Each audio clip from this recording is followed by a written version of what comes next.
87, 90. Oh brother, অস্থির feels brother. 100। জীবনে আমার প্রথম স্বপ্ন ছিল যে বাইক নিয়ে রাইড করবো। What a feelings bro, Saudi আরবের মতো মাটিতে আমি বাইক নিয়ে ঘুরতে আসি, তাও আবার মোটু ব্লগ ব্রাদার।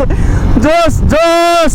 আসলে জীবনে ভাই প্রচুর টাকা কামাইতে হবে, নিজের স্বপ্ন পূরণ করতে হবে। প্রত্যেকটা ছেলের ইমোশন হচ্ছে তার কাছে তার বাইক। আলহামদুলিল্লাহ, থ্যাংক ইউ আমির ভাই যে আপনি এতটুকু একটা সুযোগ দিয়েছেন আমার সৌদি আরবের মতো মাটিতে যে বাইক রাইড করার সুযোগ পাইতেছি।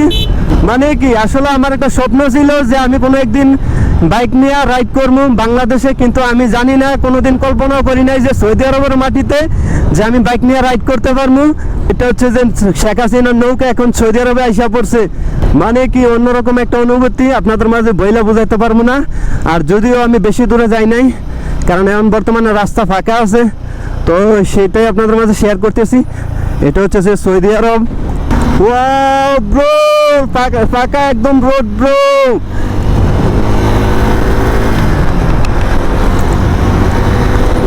আলহামদুলিল্লাহ, আল্লাহ করিম, সবাই দোয়া করবেন আমার জন্য। জীবনের প্রথম অলরেডি 84, আর অলরেডি আমার পিছনে দুটো গাড়ি আছে। আর এটা হচ্ছে যে আমার রুমের কাছাকাছি মার্কেট।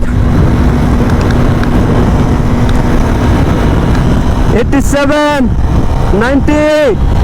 ও ব্রাদার, অস্থির ফিলস ব্রাদার। 100। জীবনে আমার প্রথম স্বপ্ন ছিল যে বাইক নিয়ে রাইড করবো। অলরেডি আমি 100 স্পিড তুলে ফেলছি ব্রাদার। ও ব্রাদার, আর ওই যে সামনে দেখতে পাচ্ছেন এগুলো হচ্ছে যে ক্যামেরা, সৌদি আরবে গ্রামা দেয় তাদেরা। এই যে দেখতে পাচ্ছেন এগুলোর মধ্যে গ্রামা করে। আর বাইকটা হচ্ছে আমির ভাইয়ের। মূলত আমির ভাই হচ্ছে একজন বাইক রাইডার প্লাস একজন কন্টেন্ট ক্রিয়েটর। তো সেই সুবাদে আমির ভাইয়ের সাথে আমার পরিচয় হচ্ছে। মানে কি সকালবেলা একদম রাস্তা ফাঁকা আছে, তো ভাবলাম যে না একটু রাইড করি। তো আমির ভাইও বললো যে সমস্যা নেই, নিয়ে যাও। তবে ইদানিং আসা আবার বাইকের প্রেমে পড়ে গেলাম। গত ঈদেও বাইক নিয়ে ঘুরছিলাম, তো আলহামদুলিল্লাহ এবারও আবার বাইক নিয়ে ঘুরতেছি। ওয়াও ওয়াও, অস্থির ফিল ব্রো। যাই হোক, আল্লাহ কারিম, সবাই দোয়া করবেন, ব্যাপার না, যাতে সুন্দরভাবে সুষ্ঠুভাবে ফিরে যেতে পারি রুমের মধ্যে। আমার পিছনে অলরেডি গাড়ি আছে। আর 4 বছর পরে বাইক চালাইতেছি, এই কারণে একটু তেমন ভালোভাবে কন্ট্রোল করতে পারতেছি না।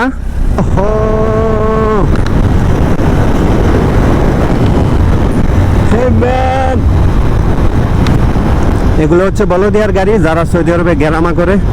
যাই হোক, আমি বেশি দূরে গেলাম না, অলরেডি আমার রুমের দিকে চলে যাচ্ছি।